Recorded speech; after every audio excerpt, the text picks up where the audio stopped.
nak gabung data dari banyak file Excel, jangan copy paste satu-satu. Guna cara ni, sekali setup je, siap selamanya. Pergi ke data, pilih get data, klik from file dan pilih from folder. Cari folder korang dan tekan OK.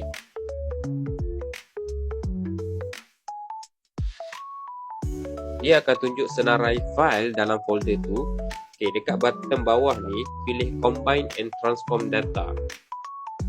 Ini penting supaya kita boleh check data dulu.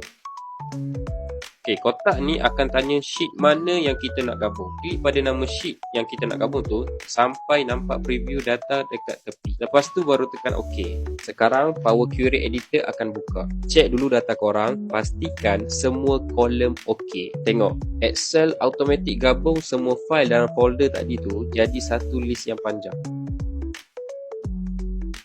Kalau semua data dah OK, tekan Close and Load.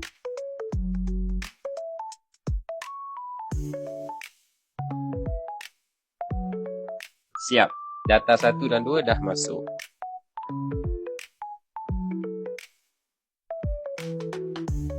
Ada data baru masuk lah. Relax, campak je file baru tu masuk dalam folder yang sama tadi. Pergi balik ke Excel dan tekan refresh. Data ketiga automatic masuk. Tak payah ulang step tadi. Senang kan? Kalau suka dengan video macam ni, jangan lupa like, follow and share.